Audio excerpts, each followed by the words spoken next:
자, 찾으셨으면 저하고 여러분이 나누어서 번갈아 읽도록 하겠습니다. 제가 먼저 읽겠습니다. 엘리의 아들들은 행실이 나빠 여호와를 알지 못하더라.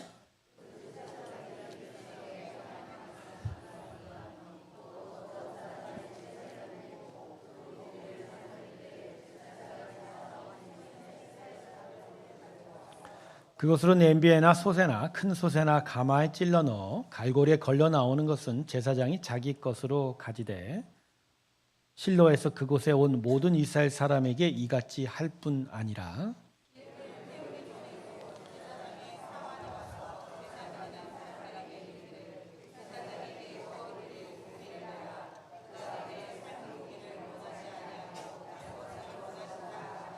그 사람이 이르기를 반드시 먼저 기름을 태운 후에 내 마음에 원하는 대로 가지라 하면 그가 말하기를 아니라 지금 내게 내라 그렇지 아니하면 내가 억지로 빼앗으리라 하였으니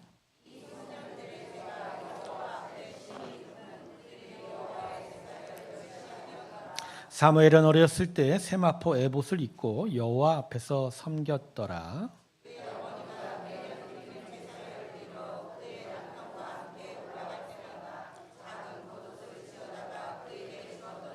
엘리가 엘가나와 그의 아내에게 축복하여 이르되 여호와께서 이 여인으로 말미암아 내게 다른 후사를 주사 이가 여호와께 간과하여 얻어 바친 아들을 대신하게 하시기를 원하노라 하였더니 그들이 자기 집으로 돌아가매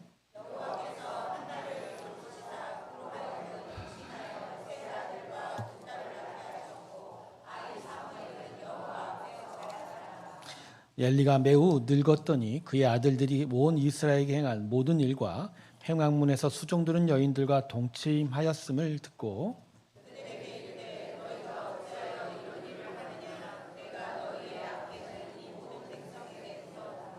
내 아들들아 그리하지 말라 내게 들리는 소문이 좋지 아니하니라 너희가 여호와의 백성으로 범죄하게 하는도다.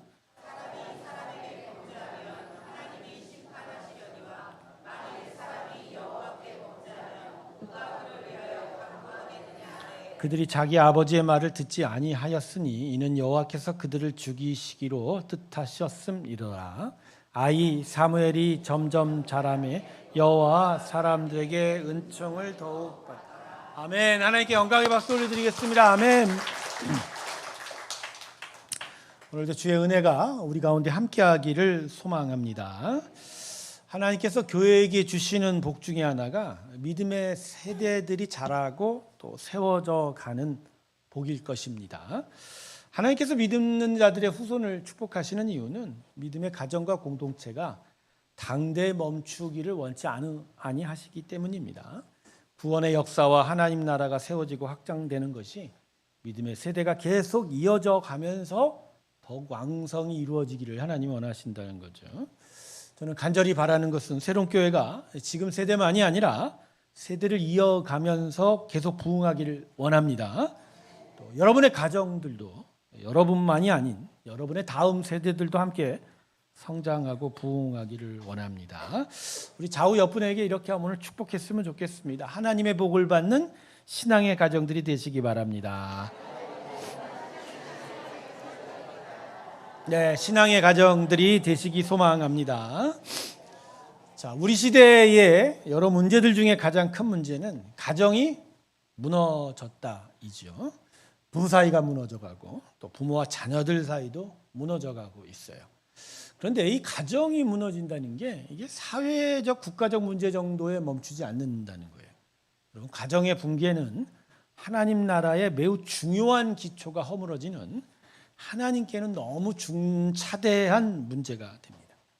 여러분, 가정은요 하나님께서 사람을 창조하실 때 함께 만드신 거예요.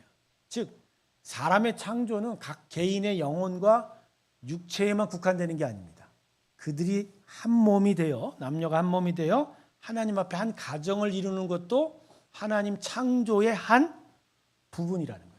그래서 하나님께서 개인의 창조만이 아니라 이 가정을 통해서 하나님 나라를 이루고 하나님의 영광을 드러내고자 하십니다.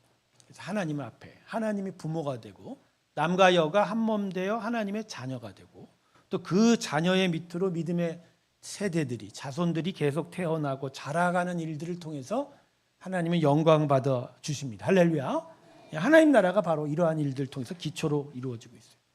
그래서 교회는요, 어떤 의미에서는 가정의 확대 버전입니다.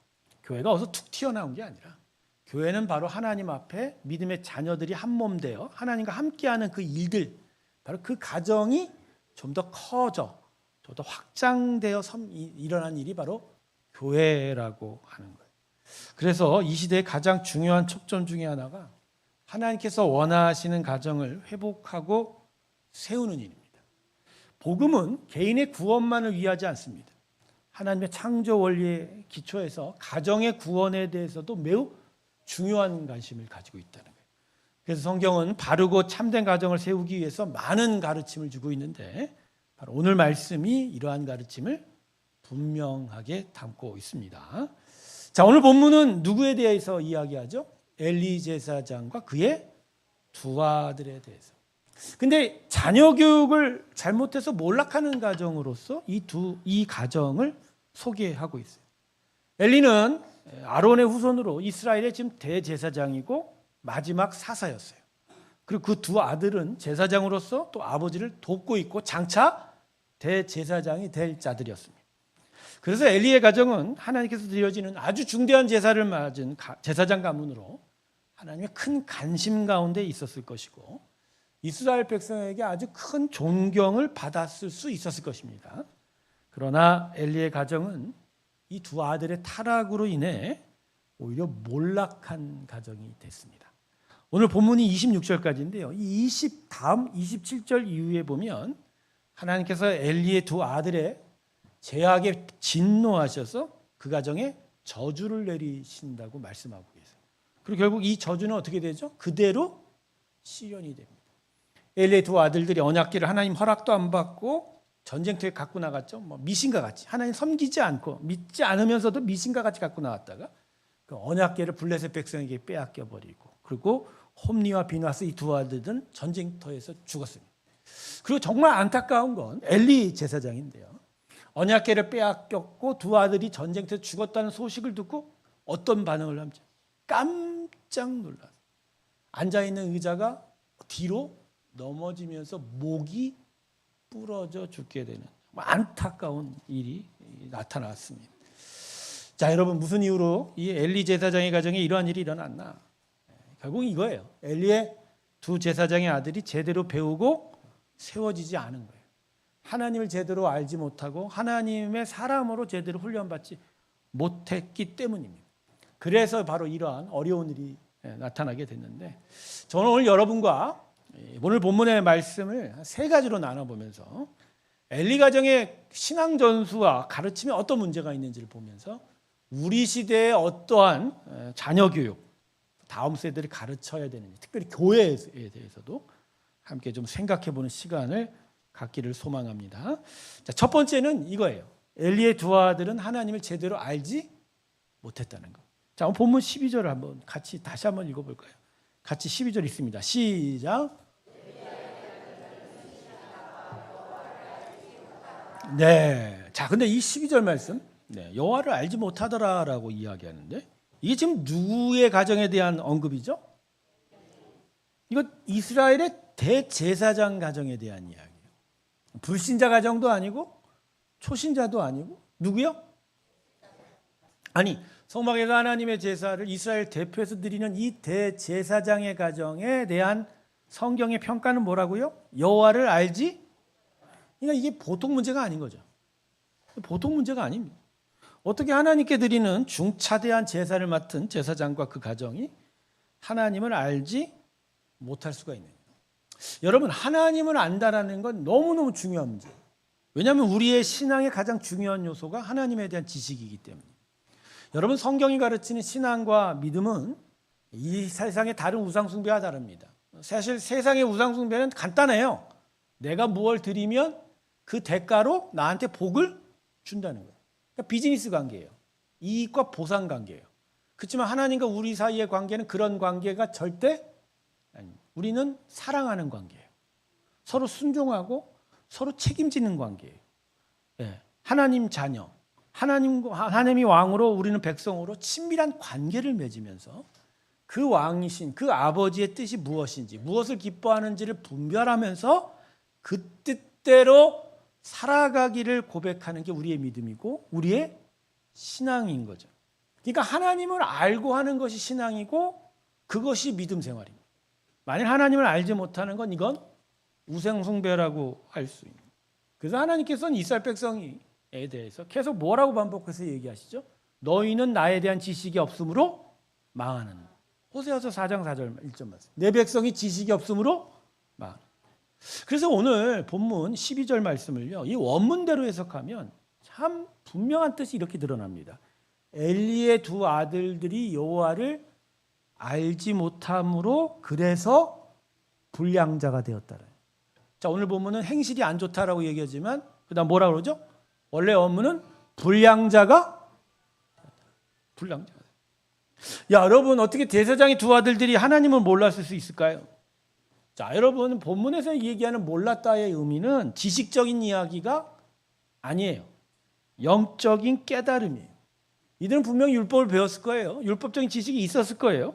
그러나 이들은 율법이 말하는 본질적인 핵심적 가치를 깨닫지 못하는 거예요. 즉 그들의 심령에 하나님에 대한 영적 깨달음과 가르침이 없으니까 하나님을 따를 수 있는 힘이 그들에게 없는 거예요. 여러분, 하나님을 따를 수 있는 힘은 지식에서 나오지 않습니다. 우리의 영이 살아나야 하고 우리의 영이 온전하게 주 앞에 서야 됩니다. 그렇지 않고서는 우리가 하나님을 아는 지식은 다 머리의 지식인 거예요. 머리로서 신앙생활을 하는 게 아니라 뭐로서 신앙생활을 한다고요? 우리의 영으로서 신앙. 그래서 우리의 예배는 뭐로 드린다고요? 진리와 영으로 드린다고. 지식으로 드리는 게 아니에요. 하나님을 깨닫는. 근데 어떻게 엘리의 두 아들이 지식적으로만 하나님을 알게 됐을까? 네, 이건 엘리 제사장의 문제예요. 어려서부터 그 아들들을 가르칠 때 진심으로 가르치지 못했던 거예요. 그러니까 정성을 안 들였다는 게 아니라 그들의 영이 깨달을 수 있도록 가르치지 못한 거예요. 그러니까 머리로 지식으로만 가르친 거예요. 그럼 왜 그랬을까? 엘리가 하나님 앞에 제대로 서지 못했기 때문이었어요. 더 쉽게 얘기하면 여러분, 본인이 술 먹으면서 자녀들 보고 술 먹지 말라고 얘기할 수 있어요, 없어요? 그러니까 본인이 담배 피는데 자녀한테 담배 피지 말라고 이야기를 할 수는 있어요, 말로는. 그러나 진심으로 돼요, 안 돼요? 안 된다니까요. 내가 예배를 등한히 드리는데 자녀에게 니들 예배 똑바로 드리라고 예배 얘기할 수 있어요, 없어요? 그거예요. 그러니까 말로는 지식적으로는 야, 니들 예배 드려야 돼 얘기할 수 하지만 그러나 진정으로 그들이 영으로 깨닫도록 가르칠 수는 없는.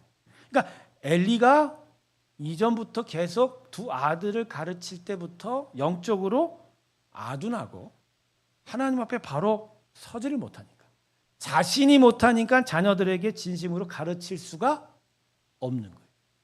그래서 여러분, 부모들은 자녀들 먼저 신앙인이 먼저 되어야 됩니다. 뭐라고요? 신앙인이 먼저 돼요. 자신의 심령에 진짜 하나님을 제대로 깨닫는 일이 있어야 진짜 하나님을 섬기고 하나님을 예배하는 것이 얼마나 중요한지를 자녀에게 가르칠 수 있게 되는 거예요. 그렇게 될 때야 하나님을 아는 지식이 머리로 안 가고 어디로 가요? 심령으로 가게 되는 거예요. 여러분, 자녀를 말로만 가르치지 않기를 주님의 이름으로 축원합니다. 지식적으로 그냥 말로만 너 이렇게 해봐, 이렇게 해봐, 안 돼요. 안 된다니까. 교회도 마찬가지예요. 여러분, 교회가요 제대로 영적으로 똑바로 서 있지 못하면 그 성도뿐만 아니라 교회 안에 자라는 믿음의 세대들에게 바로 하나님을 가르쳐 줄 수 없어요. 교회 공동체 자체가 물질을 탐하고 세상적인 화려함과 욕망을 계속 쫓아가는 그 숨겨진 마음의 중심들이 계속 있으면 다음 세대들에게 예배 똑바로 드리라, 신앙생활 똑바로 하라고 해도 안 돼요. 안 돼요. 결국 영은 하나님의 영만으로 세워져 가기 때문에 교회가 진짜 살아있고 참된 복음 안에 서 있으면 다음 세대들에게 분명하게 얘기할 수 있는, 너희들 똑바로 예배드리지 않으면 안 된다. 자, 여기 모인 초등부, 청소년부, 청년들, 하나님을 섬기지 않으면 망합니다. 아멘을 안 하는 거 보면 진심이 아닌가 보지? 성경이 이야기하는 게 하나님의 지식이 없으므로 내 백성이, 여러분 하나님을 섬기지 않으면 아무리 화려하고 높은 지위와 많은 것을 가진다 하더라도 여러분의 인생이 하나님 앞에 온전히 설 수 없다라는 거예요. 여러분, 우리 아이들에게 무엇보다 가르치고 마음으로 전해야 될 게 뭐죠? 하나님이에요. 부모들 정말 하나님을 가르쳐야 돼요. 하나님을 먼저, 하나님을 제대로 가르치고, 그걸 위해서 본인이 먼저 하나님 앞에 바로 서시기를 주님의 이름으로 축원합니다. 특별히 성경부터 읽히세요. 성경이 제일 중요해요. 성경은 그냥 지식적으로 읽는 게 아니에요. 그 안에서 하나님을 만나야 돼요. 그 안에서 하나님을 만나야 거기서 불어서 세상적인 학문도 제대로 지혜롭게 연결될 수가 있다라는 거죠. 두 번째, 엘리의 두 아들은 예배를 멸시했습니다. 자, 오늘 본문 17절 다시 한번 읽어보겠습니다. 본문 17절 같이 읽습니다. 시작.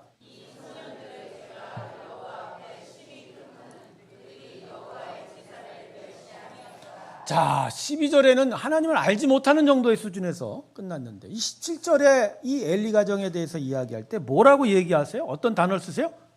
멸시함. 죄가 아니라 멸시함.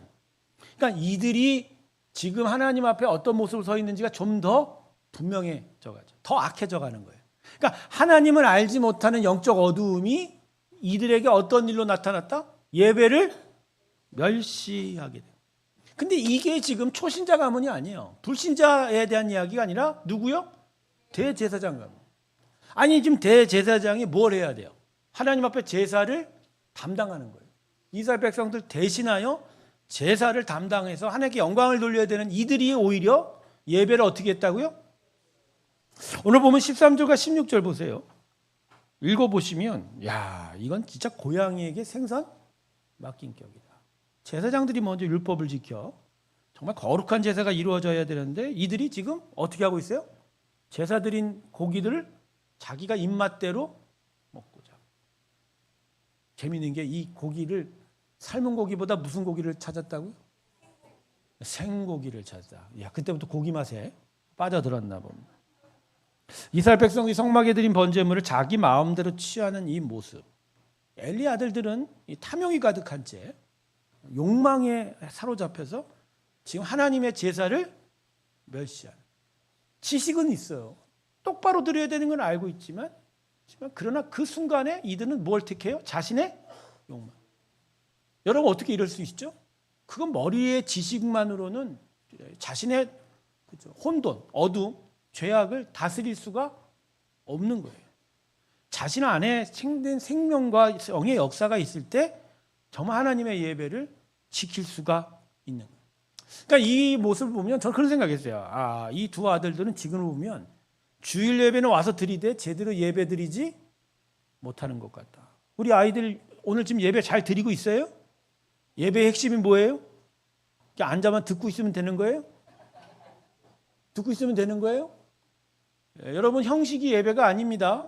여기 앉아 있는 게 예배 드리는 게 아니라 여러분이 지금 하나님 앞에 마음을 드리는 거예요. 하나님, 제가 하나님께 영광 드립니다.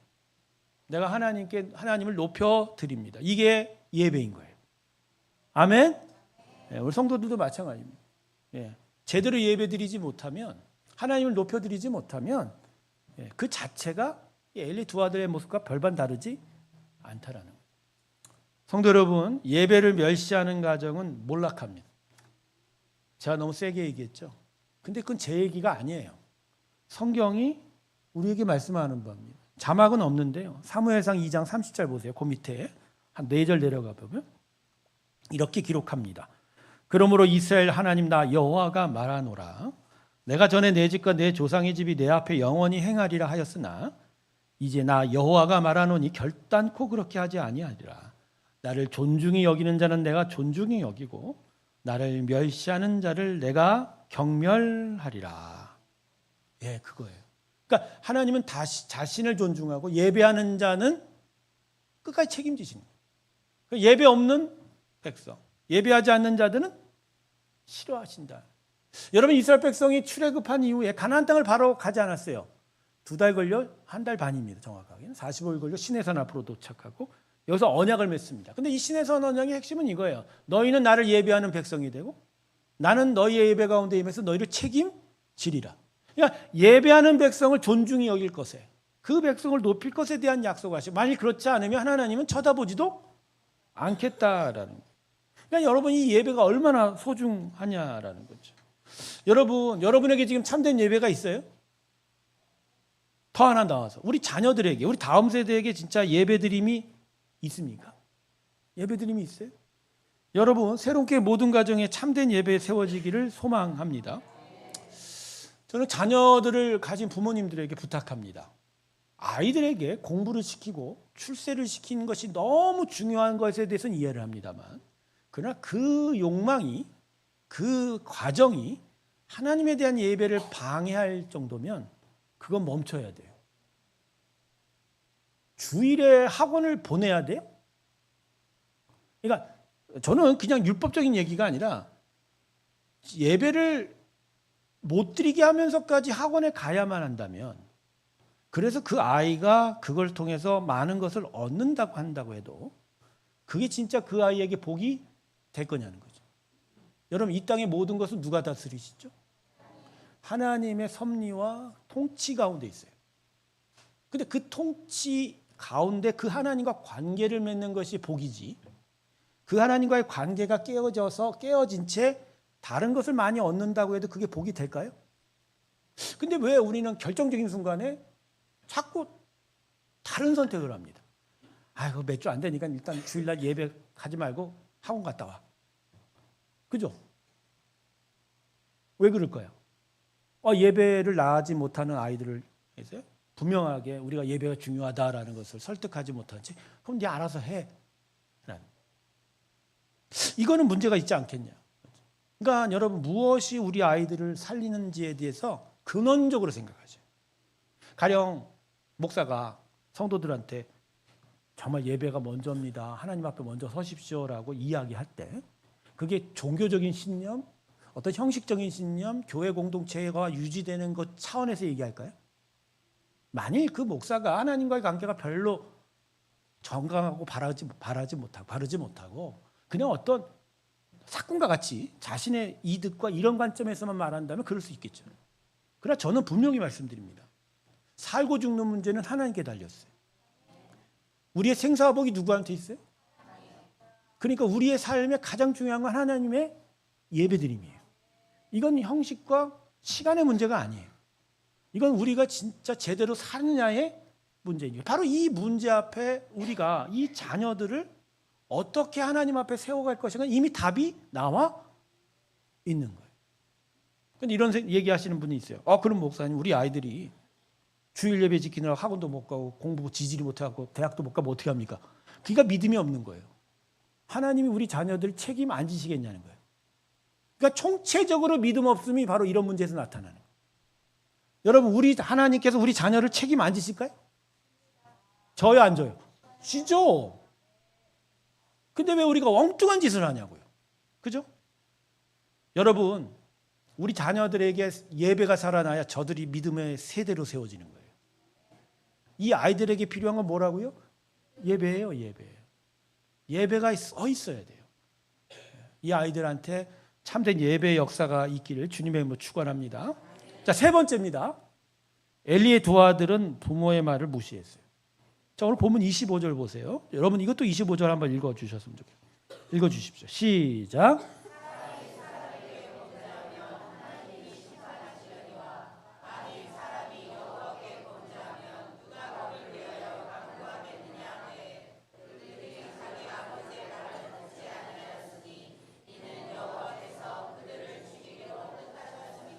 아멘. 엘리가 영적으로 아둔하기는 했지만 그래도 두 아들들에 대한 교육의 책임은 포기하지 않았어요. 두 아들들의 행실이 막 욕을 먹고 사람들이 행위를 하고 막 어두운 가운데 있는 걸 깨닫자 불러서 책망을 하고 질책을 합니다. 근데 이게 한 번은 끝나지 않았을 것 같아요. 계속하여 했던 것 같아요. 그런데 이 가르침, 이 훈계를 이 두 아들이 어떻게 받아들이죠? 어떻게 받았지? 않았어요. 근데 오늘 말씀이 섬찟한 게 뭐죠? 자, 하반절 보세요. 그들이 자기 아버지의 말을 듣지 아니었으니 이는 여호와께서 그들을 죽이기로, 언뜻 읽으면 부모님 말 안 들으니까 하나님이 그들을 벌하셨다 이렇게 나오는 거죠. 여러분 이 말씀 어떻게 생각하세요? 하나님께서 이들을 진짜 부모님 말씀 안 들었다고 벌하는 겁니까? 여러분, 얘들아 여러분, 엄마 말 안 들으면 벌 받아요. 자, 여러분 이 말씀은 그렇지 않아요. 하나님은 끝내 우리를 용서하시고 하나님의 긍휼 가운데 있기를 소망합니다. 끝없이 기회를 주시고 다시 회복되기를 바라세요. 자, 그런 거하고는 이 말씀이 조금 다르죠. 이건 무슨 얘기냐? 이미 두 아들의 행식이 막장이에요. 제사장으로서는 도저히 볼 줄 수가 없는 거예요. 그래서 이미 이들을 징계하기로 하나님이 했지만 당신의 성품상 용서하고 싶은 거예요. 다시 세워주고 싶은 거예요. 근데 그 세워줌이 누구한테 있는 거예요? 영향력이? 아버지를 통해서. 아버지가 계속 직책을 하고, 그렇죠? 아버지가 계속 가르치니까 여기에 하나님께서 기회를 주신 거예요. 근데 그 기회를 아들들이 어떻게 했다? 놓쳐버리고 거부했으니까 하나님은 징계를 하실 수밖에 없다는 거예요. 여러분 이 말씀이 무슨 얘기냐면요, 부모가 자녀들에게 선한 영향력을 행사할 수 있어야 우리 자녀들이 하나님의 은혜 안에 계속 머무를 수 있다는 거예요. 즉 부모의 역할은 뭐죠? 자녀들에게 선한 영향력, 하나님의 은혜의 통로가 되어야 되는 거예요. 부모는 은혜의 전달, 은혜를 만드는 자가 아니라 은혜를 대신 전달하는, 우리 자녀들에게 하나님의 은혜의 전달의 파이프가 누가 되는 거예요? 여러분 우리 장로교는 독특한 교리가 있어요. 유아 세례가 있습니다. 유아 세례는 다른 교파에 없어요. 장로교만 있어요. 근데 왜 장로교가 유아 세례를 인정하죠? 하나님의 은혜가 부모를 통해서 자녀들에게 갈 수 있다, 그걸 믿는 거예요. 그래서 유아 세례는 아이들의 믿음이 아니라 누구의 믿음이요? 그렇죠? 그러니까 부모가 아이들에게 어떤 역할을 해줘야 돼요? 믿음을 공급하는 역할을 해줘야 돼요.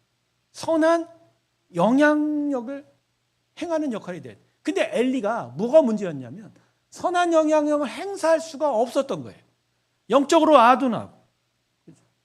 자, 사무엘상 1장에 한나가 자신의 가정의 일로 많이 힘드니까 성막에 들어가 기도했죠. 아마 그때 방언했던 것 같아요. 그런데 엘리가 그걸 보고 뭐라 그래요? 너 왜 술 먹었니? 그러잖아요. 그러니까 영적 분별력도 없는 엘리, 그 당시의 상태였던 거예요. 바로 그런 상태에서 아이들한테 제대로 선한 영향력을 할 수 있어요, 없어요? 없던 거죠. 여러분 그래요. 여러분 이 아이들에게 우리 부모가 해야 될 거는 다른 게 아니에요. 선한 영향력의 전달자예요. 근데 그 영향력을 하려고 하면 우리가 어떻게 돼야 돼요? 아까 첫 번째 주제가 똑같아요. 즉 하나님 앞에 내가 신앙인이 되어야 돼요. 내가 하나님의 은혜를 받는 자가 돼야 돼요.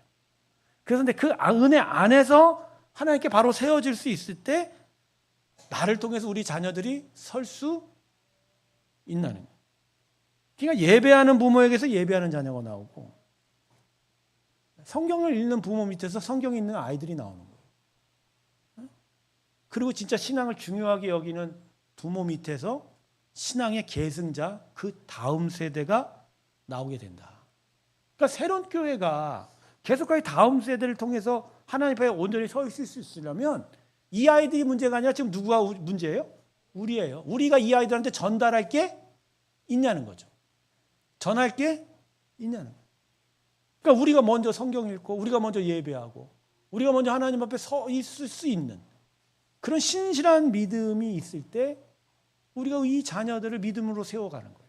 근데 만약 교회 공동체가 어두움에 있고 세상적인 욕망과 화려함과 풍부한 그것만을 쫓는 어떤 숨겨진 그런 중심들이 있다면 우리가 아무리 겉으로 뭐 주여 주여 부른다고 해도 이 아이들이 바뀌지 않아요.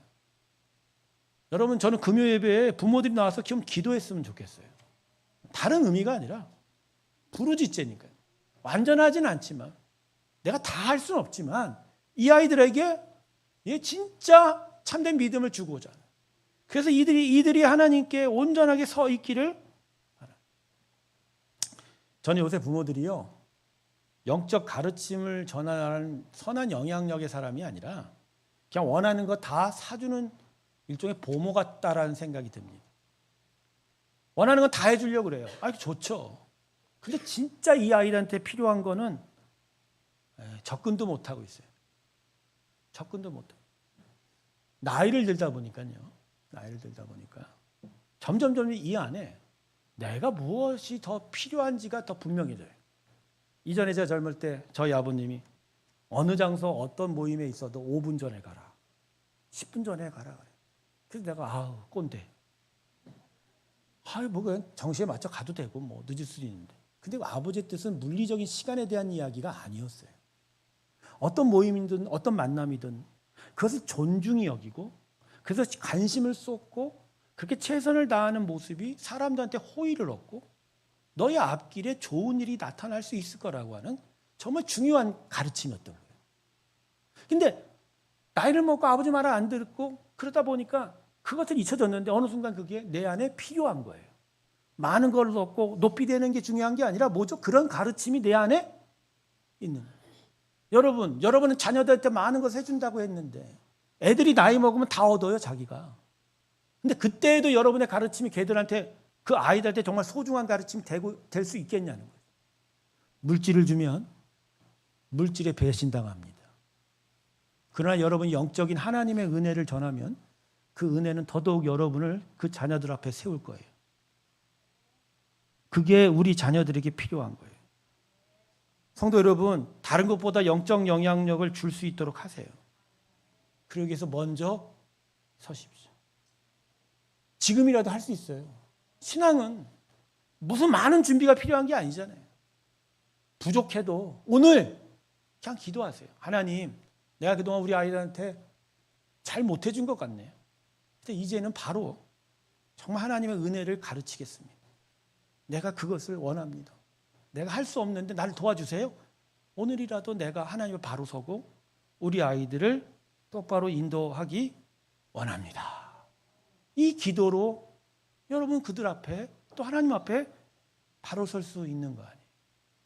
바른 부모가 되는 건 많은 준비가 필요한 거 아닙니다. 모든 것들은 다 하나님으로부터 공급되는 거예요. 다만 그분과 함께하기를 기도하시면 돼요. 그분이 하는 대로 내가 따라가시면 돼요. 결국 그래요. 내가 먼저 원하는 거 하고 싶어서 중요한 걸 놓았더니 내 아들들이, 내 딸들이 그 중요한 것을 다 놓치더라는 걸 기억하시면 됩니다. 많은 것들 중에 그래도 이 중요한 걸 내가 붙잡겠습니다. 그럴 때 우리 자녀들이 그 중요한 것을 반드시 얻게 될 것이다. 이게 오늘 본문이 우리에게 가르쳐주는 귀한 교훈이 될 것입니다. 일부 예배 때는요 10분 더 했어요. 예배를. 오늘은 진짜 감사한 거예요. 말씀을 마치겠습니다. 성도님들, 우리 자녀들에게 하나님을 바로 가르칩시다. 출세, 좋은 대학, 취직, 입신양명 좋습니다만 그 이전에 먼저 세워야 될 게 하나님을 섬기고 예배하는 거예요. 아까도 말씀드렸지만 하나님을 가르치지 못하면 하나님의 관계가 좋지 않아요. 근데 모든 만물의 주관자이신 하나님과 관계를 좋지 않으면 우리 아이들의 미래는 어떻게 되죠? 안타까우고 아찔한 건 뭐 예배 때 잘 안 나오고 아니에요. 그게 아니야. 가장 중요한 건 하나님과의 관계가 안 좋은데 이들이 하나님 앞에 온전히 서 있지 못하는데 이들의 미래는 과연 누가 책임지느냐는 거예요. 우리가 못 지는 우리의 생명과 우리의 인생은 지금 하나님이 책임지십니다. 그게 우리 믿음 아닌가요? 부족하고 연약해도 하나님 우리를 책임지실 거라는 믿음이죠. 그런데 우리 아이들이 그 하나님과의 관계가 없다면 이 아이들을 누가 책임질 거예요? 우리는 이 가장 시급한 문제 앞에서 답을 다시 찾아야 돼요. 여러분, 하나님을 존귀히 여기지 못하는데 이들이 가진 명예와 부, 힘이 뭔 소용이 있겠습니까? 이들에게 다른 것들은 비록 부족하다 할지라도 하나님의 은혜가 가득하다면 이들은 진짜 이 땅에서 하나님의 존귀한 자로 살게 될 줄로 믿습니다. 그래서 여러분, 저는 오늘 한 가지를 여러분에 부탁드립니다. 오늘 본문 21절 하반절에 오늘 이 엘리의 두 아들의 몰락하는 모습과 함께 그러나 하나님의 소망이 자라고 있음을 기록합니다. 아이 사무엘은 여호와 앞에서 근데 이 여호 앞에서라는 이 히브리어 전치사 이미 앞에서도 되지만 함께 하다도 돼요. 그러니까 이런 식으로 익히는 게 더 좋아요. 어린 사무엘이 하나님과 함께 자라이라. 할렐루야. 여러분을 부탁드려요. 우리 다음 세대가 누구와 함께 자라게? 하나님과. 우리가 다 못 놀아줘요. 우리가 다 채워줄 수 없어요. 그러나 하나님과 함께 놀고 그들과 함께, 하나님과 함께 산다면 이들은 그 어떤 것보다 많은 것을 채우고 살아가게 될 줄로 믿습니다. 제 아내가 그러더라고요. 오늘 다 모여 있는데 왜 부모만 가르치냐. 그래서 아이들에게 분명한 메시지를 하나 던져줘야 된다고. 10계명을 기억하시기 바랍니다. 부모를 효도하지 않으면 그 땅에서 장수할 수, 부모 말을 잘 들으시길 주님의 이름으로 축원합니다. 부모가 바르지 못하건 나쁘던 간에 여러분이 판단할 것은 아니고 하나님이 여러분에게 여러분을 위해서 세워오신 선한 영적 영향력의 권위자들이 부모의 말을 잘 들을 때 그 안에서 하나님의 복이 임할 것이고 여러분이 지혜롭게 되고 건강하게 살 줄로 믿습니다. 응? 부모 말 안 들으면 목사님 맴매합니다. 맴매합니다. 청소년 특별히 부모 말 안 듣고 아침에 교회 가자라고 외치는데도 잔다는 애들, 내가 예배 변경해놓고 집에 가서도 맴매할 거야. 부모에게 효도하면서 그 말을 잘 들어가면서 하나님의 귀한 사람들로 자라나시길